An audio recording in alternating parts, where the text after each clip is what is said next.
The first chapter of biology of class 9 is fundamental unit of life. The fundamental unit of life is cell. All living organisms are made up of cell. Therefore, cell is called smallest unit of the living organism.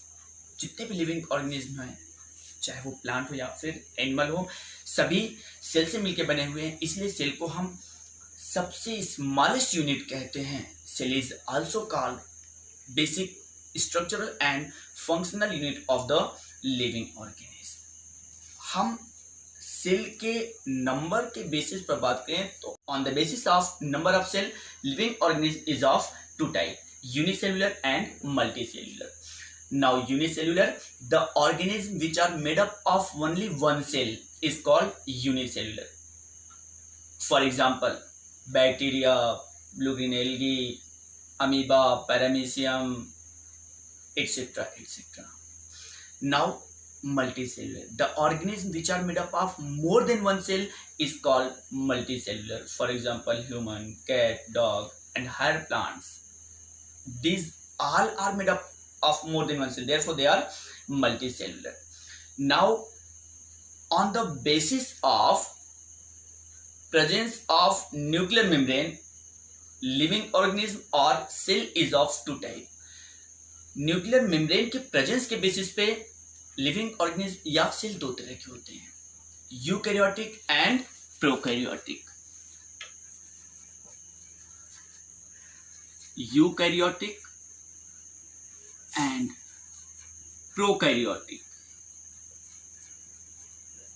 Now eukaryotic, U means true and karyon means nucleus, means the organism which contain true nucleus in their cell is called eukaryotic. True nucleus means the cell which contain nuclear membrane, वो cell जिसमें nuclear membrane present होता है, या हम कह सकते हैं the cell in which genetic material is surrounded by nuclear membrane is called eukaryotic cell. तो हम कह सकते हैं वो ऑर्गेनिज्म जिसमें ट्रू न्यूक्लियस प्रेजेंट है, मींस जिसमें न्यूक्लियर मेम्ब्रेन प्रेजेंट है, उसे हम यूकैरियोटिक ऑर्गेनिज्म या यूकैरियोटिक सेल कहते हैं. Example human, cat, dog etcetera, और जितने भी हायर प्लांट्स हैं, mango etcetera. Now prokaryotic, pro means false and karyon means nucleus.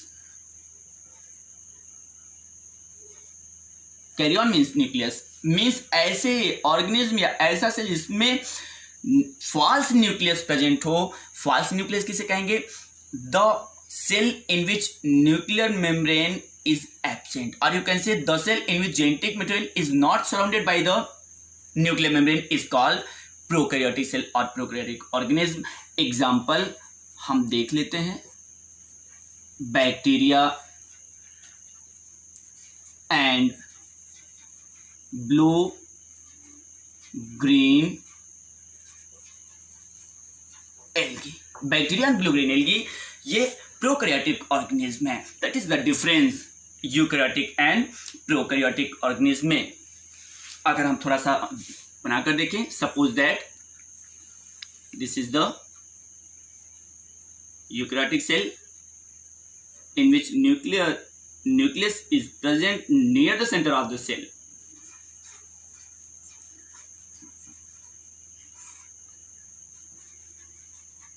Chromosome, nuclear membrane,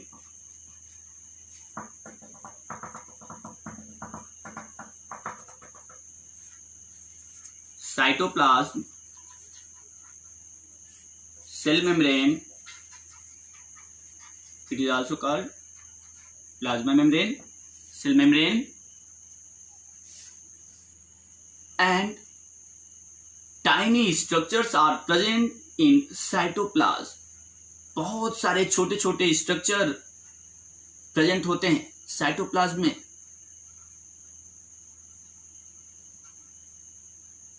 बहुत सारे छोटे छोटे स्ट्रक्चर्स आपको दिखाई देंगे. इन टाइनी स्ट्रक्चर्स को हम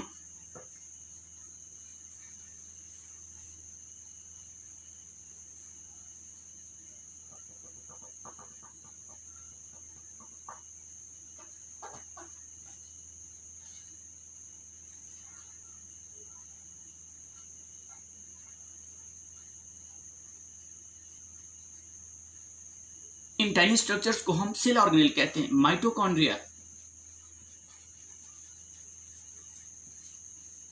Golgi body, endoplasmic reticulum,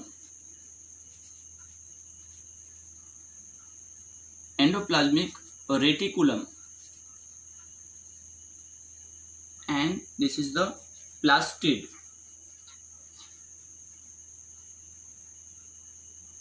nuclear membrane present है। Chromosome is genetic material which is surrounded by the nuclear membrane, therefore this cell is eukaryotic. ये सेल यूकैरियोटिक है क्योंकि इसमें न्यूक्लियर मेम्ब्रेन जेनेटिक मटेरियल को surround किया है। लेकिन जब हम किसी प्रोकैरियोटिक सेल को देखेंगे तो nuclear membrane is absent. Nuclear membrane absent होता है जिसकी वजह से जेनेटिक मटेरियल पूरे सेल में स्कैटर्ड रहता है, और प्रोकैरियोटिक में सेल ऑर्गेनेल्स एब्सेंट होते हैं। सेल मेम्ब्रेन,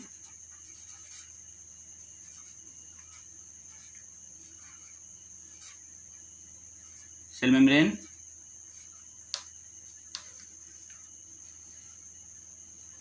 ये जो हमने थ्रेड जैसे स्ट्रक्चर्स बनाए हैं, and the thread like structure in the cytoplasm, look, this is the thread like structure, and this thread like structure is genetic material which is called DNA, and this DNA is scattered in cytoplasm. Genetic material is scattered in the whole cytoplasm because nuclear membrane is absent. Now structure of cell की हम बात करें तो cell को 3 part में divide किया जाता है।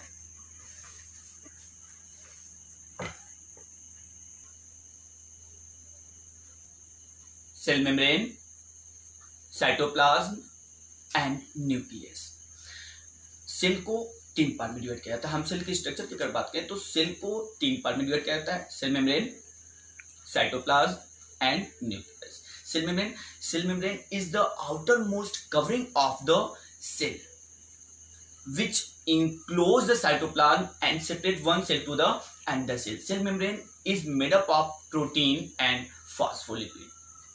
ये प्रोटीन और फॉस्फोलिपिड से मिलके बना होता है। हम एक चीज के बारे में बात कर ले यहाँ पे, सेल मेम्ब्रेन या प्लाज्मा मेम्ब्रेन का बनना मेम्ब्रेन बायोजेनेसिस कहलाता है। The formation of cell membrane और plasma membrane is called membrane biogenesis. ये बायोजेनेसिस होता क्या है? किसी लिविंग मैटर से दूसरे लिविंग मैटर का फॉर्मेशन होना बायोजेनेसिस कहलाता है। Means the formation of living matter from और लिविंग मैटर और थिंग्स इज कॉल्ड बायोजेनेसिस। मतलब लिविंग मैटर से प्लाज्मा मेम्ब्रेन या सेल मेम्ब्रेन का फॉर्मेशन होना प्लाज्मा मेम्ब्रेन बायोजेनेसिस या मेम्ब्रेन बायोजेनेसिस कहलाता है। मेम्ब्रेन बायोजेनेसिस होता कैसे बनता है? प्रोटीन और फॉस्फोलिपिड का सिंथेसिस रफ एंडोप्लाज्मिक रेटिकुलम और स्मूथ एंडोप्लाज्मिक रेटिकुलम में सबसे पहले होता है। मतलब प्रोटीन का सिंथेसिस रफ एंडोप्लाज्मिक रेटिकुलम होता है। प्रोटीन सिंथेसिस होगा रफ एंडोप्लाज्मिक रेटिकुलम में। लिपिड का सिंथेसिस होता है स्मूथ एंडोप्लाज्मिक रेटिकुलम में। यहां से ये प्रोटीन और लिपिड, जिनका प्रोटीन का सिंथेसिस रफ एंडोप्लाज्मिक रेटिकुलम में होता है और लिपिड का सिंथेसिस स्मूथ एंडोप्लाज्मिक रेटिकुलम में होता है, यहां से प्रोटीन और लिपिड ट्रांसपोर्ट किए जाएंगे गोल्गी बॉडी में। गोल्गी बॉडी को ट्रांसपोर्ट किए जाते हैं। यहाँ गोल्गी बॉडी में इस प्रोटीन और लिपिड का मॉडिफिकेशन होता है। मॉडिफिकेशन के बाद ये गोल्गी बॉडी वेसल्स में पैक करके या वेसल्स के थ्रू इस प्रोटीन और लिपिड को सेल के सरफेस पर भेजता है, जहां पे ये मॉडिफाइड प्रोटीन और लिपिड सेल के सेल मेम्ब्रेन से फ्यूज कर प्लाज्मा मेम्ब्रेन बनाने में हेल्प करते हैं। तो इस तरह मेम्ब्रेन का फॉर्मेशन होता है। एक बार फिर से मैं मेम्ब्रेन का फॉर्मेशन कैसे होता है? प्रोटीन एंड लिपिड, इनका सिंथेसिस